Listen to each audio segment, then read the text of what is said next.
Hello, Tiger Slash the Second here again today, and I just figured that today, last video was a little depressing, a little salty, so today I figured to fill in this strange gap we have with 8th edition coming out, no one really talking about 7th, talk about more of the hobby aspects of my army. I do have more than just a Dark Eldar army. I have a Harlequin army, Craft World Eldar army. I have a few Sisters of Battle, and I have some High Elves. I think I actually mentioned my High Elves in the last video, so I'll show some of those off too. But this is something that I just made. Let's see if you can get a good picture of that. It's a Howling Banshee that I made, and I figured I didn't want the resin, because let's face it, resin's garbage. And the metal ones on eBay are pretty expensive. So what I did was I took a plastic scourge body, and that's the legs and the torso. And then the head and the hair is actually from a Dark Elf Witch Elf set. Now that set is kind of expensive. It's a little pricey. It's about $60 for 10 models. Why they're that expensive, I don't know. It's just 10 monopose models, but very flamboyant hair, and the Sisters of Slaughter heads go very well and make a nice banshee mask, in my opinion. And then the sword and the shuriken pistol are from a Harlequin set. I have the Death Mask box, and every Harlequin set just has so many bits left over. So I added them on here. And the shoulder pads, I had to assemble a Kabbalite warrior torso. See if I focus on that. Yeah. There it goes. And because the shoulder pads come in 2 pieces, you have to actually glue it together before you can chop them off. So I glued them together, let them set for 2 hours, chopped them off, and then glued them to this model. So now it's got the shoulder pads, and everything is pretty right as rain. I was thinking of cutting the spiky bits off. I was thinking of cutting off the vials, but I think they actually add a little something to the model. It makes it look a little unique. But yeah, this is what I've been working on lately. I just got I was following the Warhammer TV tutorial on how to paint the Banshee armor, and it comes out okay. I think in retrospect I could have done a better job if I'd done more layering than they suggest. But you know, it's alright. But yeah, for my craft welders, it's gonna make a nice addition. I plan on running some Howling Banshees in 8th edition. I planned on running Howling Banshees in 7th edition too, but I just never got around. They're so darn expensive. Even though they weren't very good in 7th edition, they're just so darn expensive. But yes, I also got the Eldar Triumvirate, which I was using for everything but the actual Triumvirate, because the models looked cool. This is going to be my new Autarch, and this is the basing scheme I'm going with. This is actually the Astra Granite that I paint purple, and then wash purple, and dry brush light pink, and that really makes all the crevices pop. And mostly it's just green, with then a dry brush of green, with then just a very, very light dry brush of gold to bring out all the edges on the model. Let's see if you get a better picture there. There you go. The fur I'm not too happy with. The fur I kind of messed up, and I kind of messed up modeling it as well, but it is my first time building this model, so I wasn't about to bust out the liquid green stuff for that, because that would take hours and hours. There we go. Yes, that's my new Autarch. And some people will say, oh, the the base isn't the right size or this, that, and the other thing, I can always pry them off the base. And, let's see. Oh yes, my Harlequins. I made a Harlequin out of the Rain, or whatever her name is. Her name's Moxie now. So she got like the Harlequin on her belt. That did a fade on the dress. I couldn't figure out where to put the actual Harlequin checkers on here because the dress has so many folds. It would be a pain in the butt to try and do all the little checkers going over the folds properly. So I put them on the cat. I really didn't have any other use for the cat, so I figured, okay, that's where it's going to definitely be Harlequin-y, is going to be on the cat. And everything else just follows the color scheme for my Harlequins. So she's going to be their troop master now. Once again, not the right sized base, but I honestly, as for all people, say about, base sizes mattering and all this, I've never had someone pull that crap with me. They know what the model is.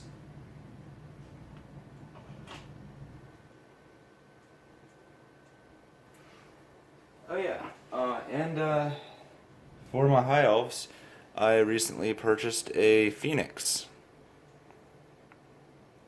Had a load of that. That is the Frost Heart Phoenix. It's got the snowflakes on it. And this is what all of my high elves look like. They're unpainted, base GW plastic, as God intended. This one has the rider. The rider sits on a peg. I have him removed right now for easy storage. You're supposed to connect a flying stand right there, but this thing's wings are solid. So when you put the stand on, it bends forwards. So I haven't figured out that yet, because if I glue that stand in there, this thing is going to be so fragile to transport. But I've got two of these actually. I called it my freaking Age of Sigmar army, and the funny thing is, the one time I went to spend money on the army, so this thing, the dude that comes with it, he has a little sword. Let me see if I can find it.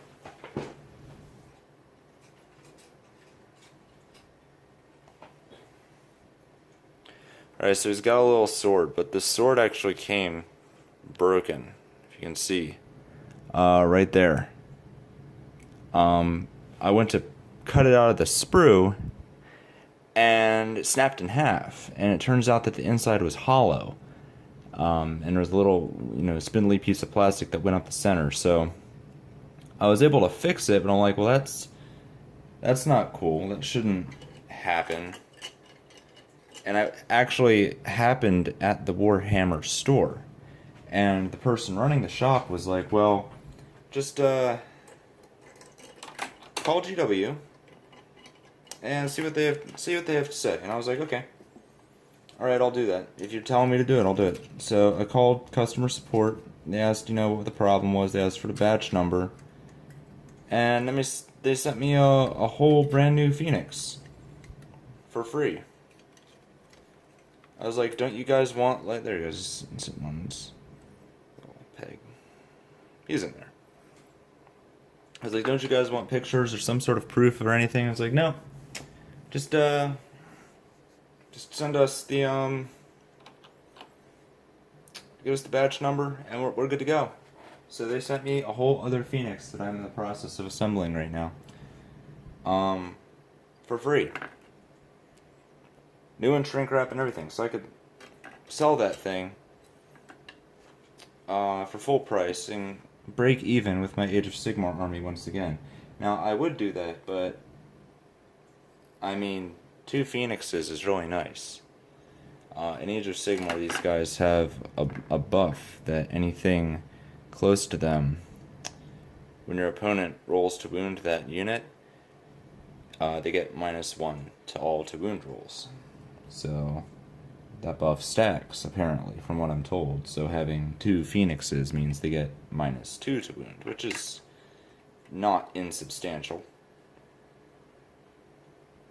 Oh yeah, if you plan on purchasing these phoenixes, be wary. The wings are an absolute bear to try to get to fit. As you can see, this one here never really went in quite right. Yeah. So 99% of the Phoenix is really easy to assemble. The wings, just a pain in the butt.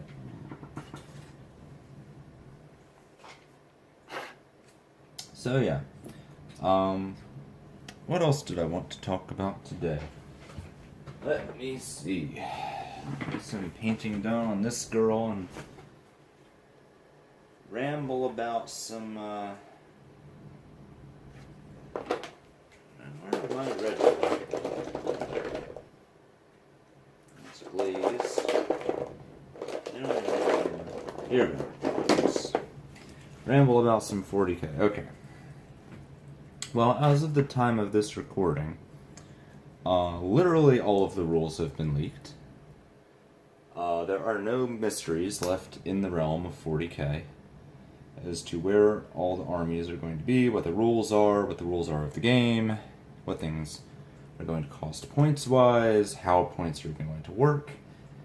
The meta has been decided by people who have way too much freaking time to spend on this stuff.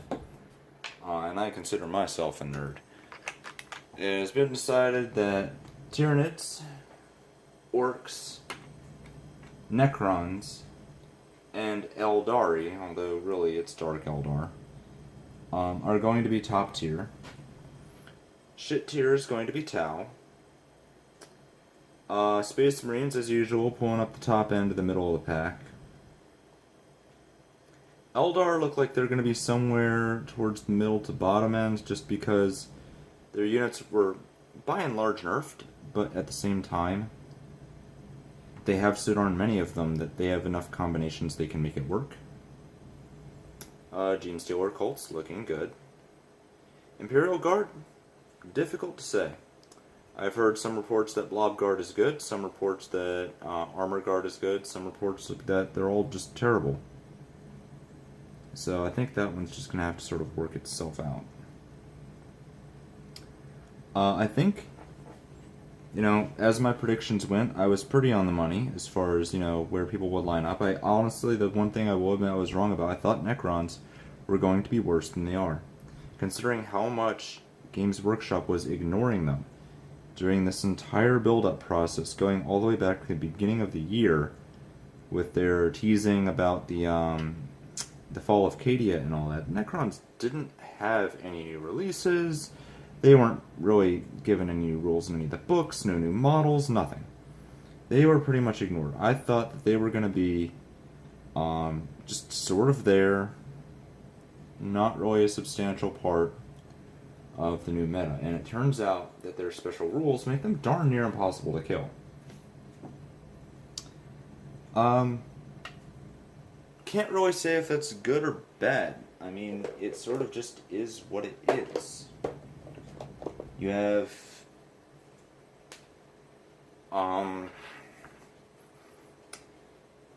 their weapons are not terrible, but I don't think they're powerhouses either.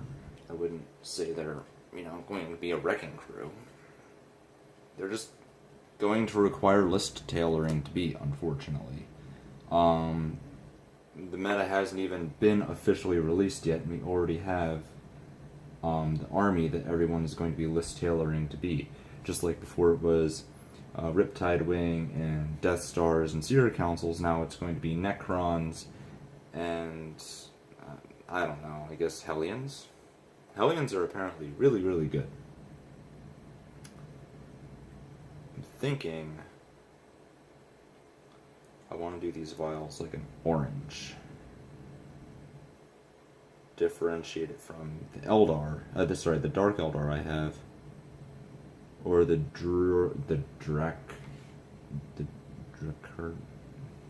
Daiquiris. Fuck that name. Just call them the Druchi or whatever.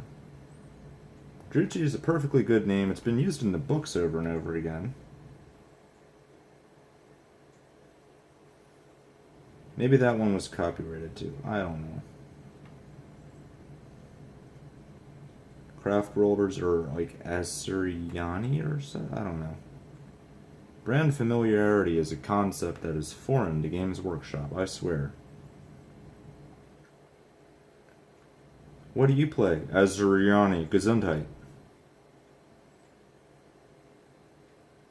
Yeah, I think orange is gonna work. Gonna work nicely here. Just gotta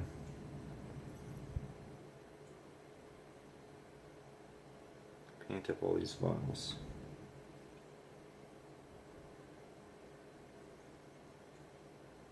I ordered some metal howling banshees because after I added up like the total cost of building these things, I realized that it would cost more than actual new resin models to build all of these howling banshees the way that I have right here. And they look great, but I mean, shoot, I'll just get the metal ones for that price. So I bought, they come two in a blister pack, so I bought two metal ones of two different sculpts, and then this one, she's going to be the Exarch, I think.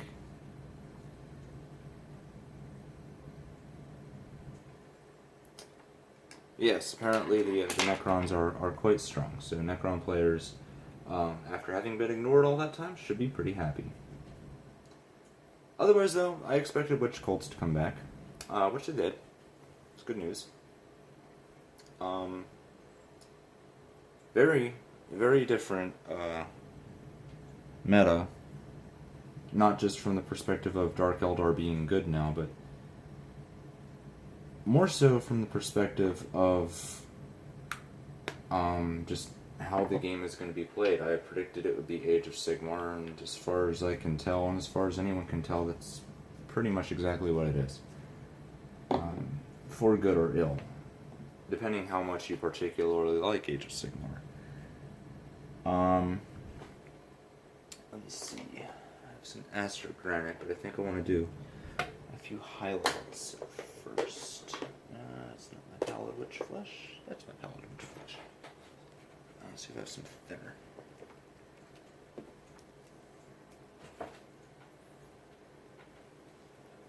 And Ceramite White. That's a bad Ceramite White. Ooh.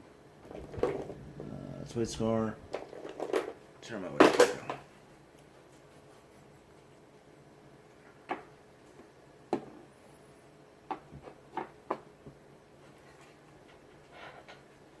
What was I talking about? Oh yeah, 8th edition.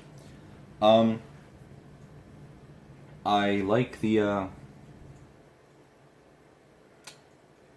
new charge mechanics. The fact that you can charge out of all vehicles, the fact that you can charge out of Deep Strike just makes sense to me. That's one of the things I do like, the simplification that makes sense in my opinion. There shouldn't be the restriction that you can't charge out of Deep Strike, just make it so that charging out of Deep Strike's difficult, which they did. Good move. I have heard, I'm not 100% positive, that you can't just have units in reserve. They have to have like some ability that lets them be in reserve or something like that. I'm not sure. Deep striking might be tied to fly. I'm not positive on that either. I've kind of not been 100% keeping up with the new rules just because I figured it's like going on Facebook and going on the forums right now is a bit like going on Facebook a week before the 7th Harry Potter book was released and everyone was talking about all the spoilers that someone leaked. I would prefer, like, I'm one of those people, I cannot read rulebooks if they are posted online. I downloaded the rules for my Tantalus because I wasn't about to spend $70 on an Imperial Armor book just to get the rules for a Tantalus.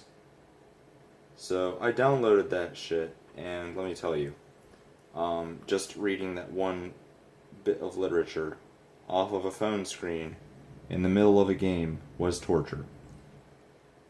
It took me all of 2 games played with Dark Eldar to realize that if I wanted to play this game, I needed to blow $50 on a rulebook. Fortunately, I won't have to blow $50 on a rulebook anymore. I'll have to blow $60 on a rulebook and $25 on a stopgap supplement until whenever GW decides to actually release a codex. Which I've heard estimates being anywhere from getting all of the codices by the end of July, which is weird, because then why not just wait a little longer?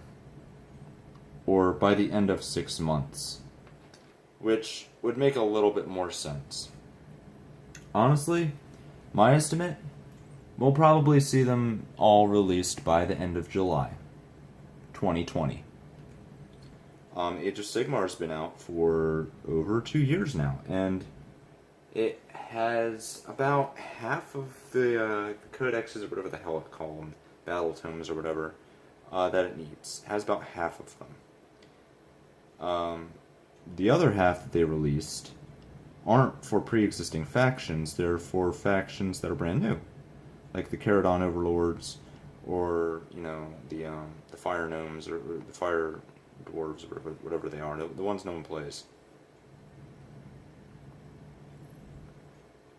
So I look at their lackadaisical approach to that, and I look at people saying that, they're going to be released in just a few months, and I'm like, I don't think so. Fool me once, I'm mad. Fool me twice, how could you? So, we'll see what happens with that. I get the feeling that I'll be operating out of the handbook for the Xenos for quite a long time. In which case, it will be $25 well spent.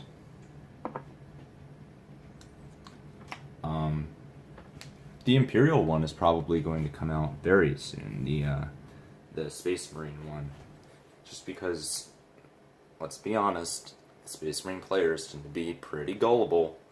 So they're gonna fork over the money for the Imperial, whatever it is, the stopgap book that's $25, and then a month later they're gonna buy their own Adeptus Astartes Codex.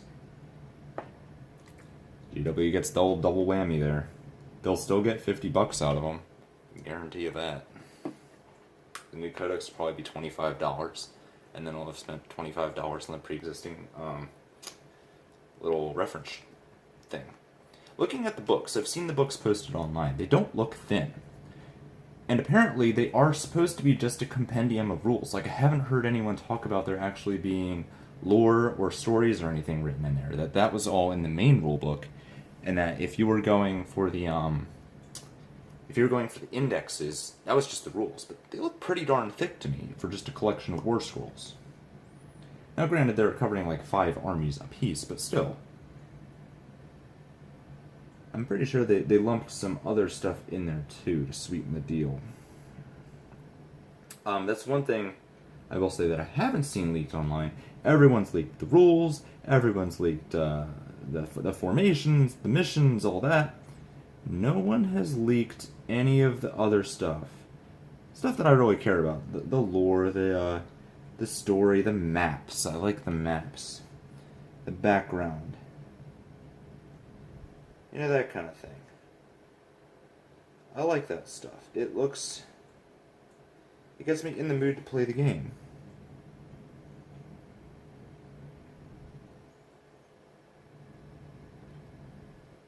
Alright, I get quiet when I'm doing the highlight and the very fine detail work.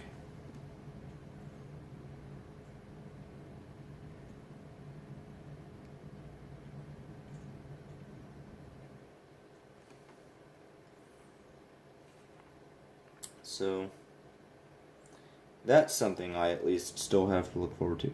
I know people who are already playing 8th of Sigmar in the hobby shops with the hobby shop rule sets.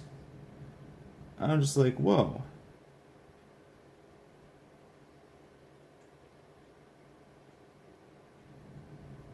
That was a little early.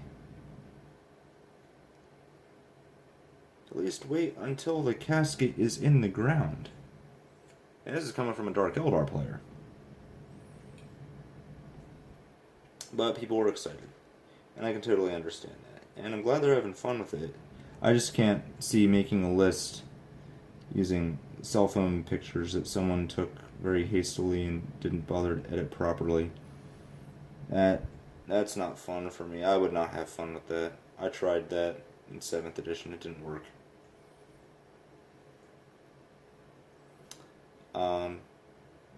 That's another thing too. List building, for all of their talk of simplicity, list building just got really freaking intense. You got like such granular points values, you won't be able to memorize anything. At least not easily. And holy cow.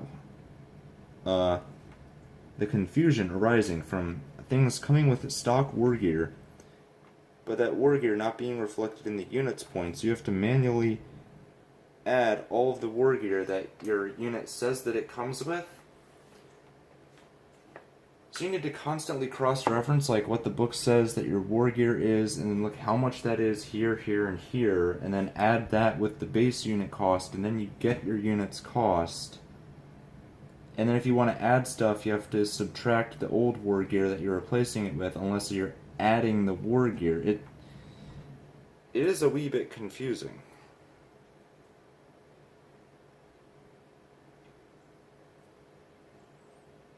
Not entirely sure how far they intend to take that, because if that is one thing, like, I'm glad they went that granular, because I will say that's probably where a lot of the balance is going to come from, just right there, is you're able to balance, you know, down to the point level instead of like, oh, round it to 15 points, so round it to 10 points, when really it's more like 12, and 12, you know, extrapolated across 30 or 40 models adds up.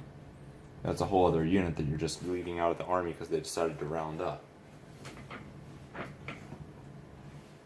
What else I got here?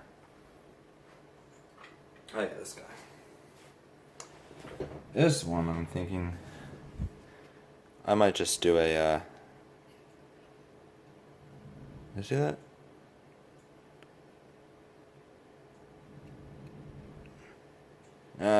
Camera's all messed up. Darn it. That's right. This one I'm going to do differently. I'm going to do a white base with green out here, red highlights, and probably black weapons.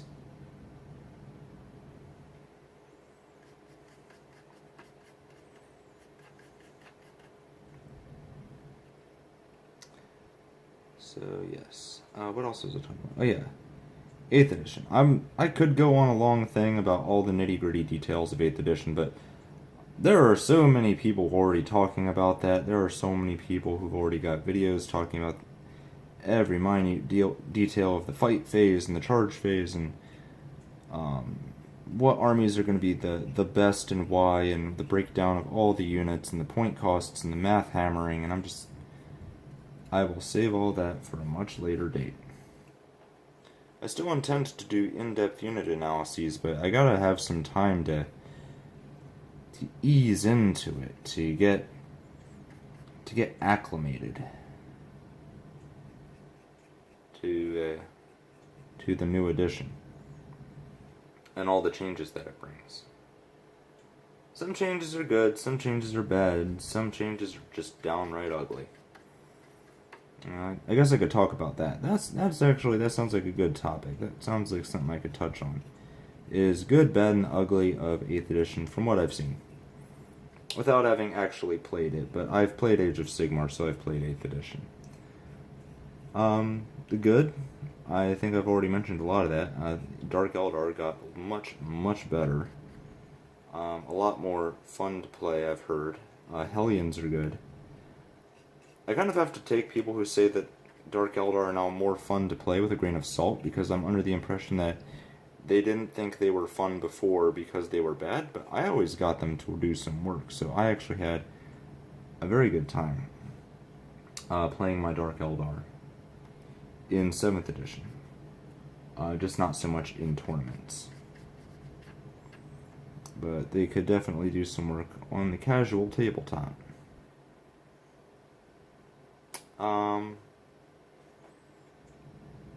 What else is good? Psychic Phase. Psychic Phase has turned back into the Magic Phase again, from Age of Sigmar, but I think that could probably be a good thing. I did like all of the different powers that we used to get. We have much fewer of them now, and people were like, well, wait till the codex comes out, and the codex will have all the powers. This is a common theme I see online. The codex is going to have all the powers. The codex is going to have all the war gear. It's going to have all the special rules. The codex is going to have literally everything they took out of the game. No, it's not. The codex is going to add a few things. Most likely, army detachments like they have in like the Sylvaneth book. You know, those war scrolls or whatever, war scroll battalions. It's going to have a lot of those. It's going to have some war gear options, probably. Maybe like a few. Not all the ones that are missing, certainly. But maybe a few. It's going to have updated unit profiles. Maybe. Probably. Like what we got now is a first draft. I'm going to wait to see, like, get some last minute critiques, change some things, and ship it off to the publisher. You know, if there was a typo. Like, for instance, a lot of the community thinks that there is a typo in the Stinger pistol profile, because the Stinger pistol it does the exact same thing as the Splinter pistol, but it's 7 points. So, things like that will probably be fixed when the codexes are released. That's really what I see them being, and they're going to have, of course, all the lore and all that in there as well, and all the you know, all the stuff that we expect. Pages upon pages upon pages of studio painted and photographed pictures of someone else's army in the GW workshop. Sure, there will be no shortage of that.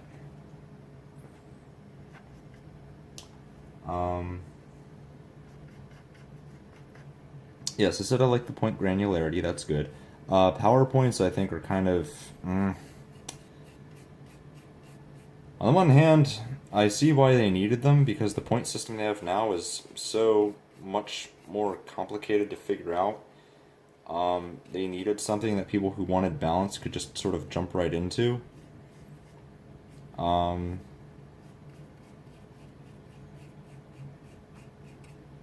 At the same time, it seems kind of ham-fisted. Like, they could have just done, like, PowerPoints being, like, still having the granularity a little bit. Like, you can purchase a war gear, and the war gear, you can purchase a war gear in a standard, just have all the war gear cost the same amount. And that same amount would be, like, the average of all of the war gear. So if you had a 10, a 20, and a 30-point war gear option, you could bring a piece of war gear and it would cost 15 points regardless of what it was. They've done something similar to that, but they've taken it one step further in basically just saying all of the war gear is included, and we've marked the unit up appropriately.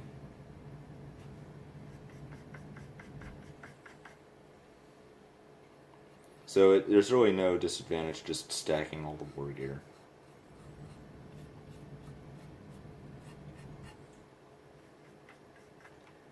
Let me see. What else do I like? I like the fact that, well, this is getting into the ugly. So let me talk about this. This is something that I've got very mixed feelings about, and so does a lot of the community, I think. The fact that the way they've broken the factions up. Dark Eldar in particular, for instance, consider the HQs. They only buff their respective units. The Covens, the Witch Cult, and the Cabal. The Archon only buffs the Cabal, Succubus only buffs the Witch Cult, and the Homunculus only buffs the Covens. Whereas in 7th edition, if you had a Archon, their powers or war gear or whatever, they affected the entire unit that they were with. They could be with a bunch of Grotesques, they could be with a bunch of Witches, doesn't matter. Same thing was true of every HQ in there, with the glaring exception of Drazar. But Drazar was always sort of like, he wasn't named HQ. He was allowed to get away with that kind of stuff. Now it's all of them. You could put a succubus in with your grotesques, but why would you? You're crazy. Stop doing that. Stop playing your elves wrong. You can also, do things like bring Eldar with your Dark Eldar. Just have a Eldar Farseer lead your Cabal. Which is cool. I'm glad that you're allowed to do that. I wished that I was able to do that in 7th edition. I really wanted to have more overlap within the individual factions like that. So on the one hand, I don't like the fact that the HQs, the independent characters, don't buff anyone outside of their own little spheres of influence, rather, in the game. And their spheres. There's 6 inches of buff. That's it. But I do like the fact that I could bring a Troop Master with my Dark Eldar. The Troop Master goes to Kamra, gathers up a bunch of Dark Eldar, says, hey, Chegarash needs your help, and then they all go off and they do a thing. That's neat. I'm glad that you can do that. You can do it in match play, open play, whatever you want. You can bring all Eldari. Yannari too. Yannari got nerfed. Thank Christ, Yannari got nerfed. Jesus fuck. And it's not just a little nerf either, it's a big nerf. Only their infantry and bikes benefit from Soul Burst. It doesn't kick in if they fail if they die from morale. So you gotta wipe a squad in order for that to proc. Paint on with them.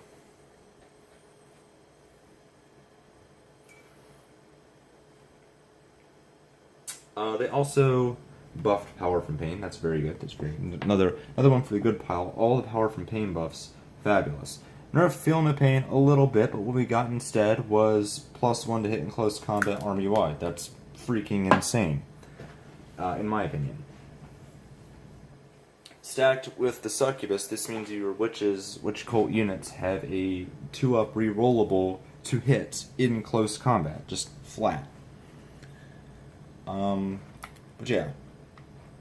My original topic, you are able to bring whatever the heck you want, as long as it's within those parameters. Now, if you wanted to bring other things like Taldar's gone in match play.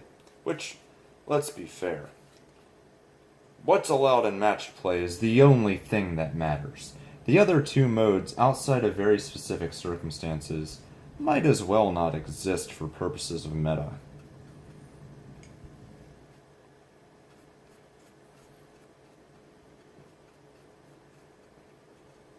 So,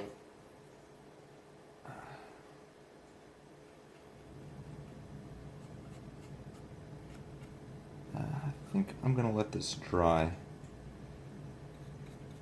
and then touch it up a bit, and then come back. I'm going to do like a 3-part series here, where it's like the good, the bad, and the ugly. I know I touched on the ugly a bit already, but, let's see, some more good. Flyers are different now. Flyers are basically what they were in 5th edition. Hard to hit skimmers, but turboed skimmers. Skimmers on crack. I like that. I like the fact that it's not an automatic snapshot, but it's at the same time kind of hard to hit. I think that's an overall positive change. It takes a lot of the frustration out of dealing with flyers, because they were a lot like Imperial Knights, where it was, you either had an army that could deal with them, or you didn't. And if you didn't, then you pretty much just had to ignore them and let them run roughshod over you. Imperial Knights, too. Imperial Knights, Wraith Knights, all that just got completely evened out by not having gargantuan status anymore. They're affected by poison. Normally. They're affected by other things normally. Stomp is not crazy. D-weapons aren't crazy. They've sort of been brought in line with the rest of the models, so I think that's good. Let me see. Jet bikes, unfortunately, or fortunately, depending on your faction, can no longer move 48 inches a turn. Eldar jet bikes, that is. So, from the perspective of everyone that's not an Eldar player, this is great news. From the perspective of an Eldorn player, not so much. But I gotta be honest, 48 inches was a little bit excessive for a jet bike. And the alternative was you could jump, shoot, jump. Jump, shoot, jump is also gone. I think that's probably a good thing too, because jump, shoot, jump was a little bit broken. It was a tactical aspect. I did enjoy it. But once again, it's one of those things like any kind of movement outside of its normal phase is just without penalty is a little weird. Like running has a penalty attached to it. Charging has penalties attached to it. Jump, shoot, jump, nothing. You just do it. So I'm glad that got worked, and I'm glad that they are sort of granularizing not just the points but also the factions. I mean, I'll have witch cults, homunculi covens, and cabals, and they have their own flavor to them. I just wish that you could still sort of mix and match them and still have a little bit of that flavor too. But if I had a choice, I would much rather have witch cults and stuff be their own thing, their own flavor again, while still being able to interact with everybody else.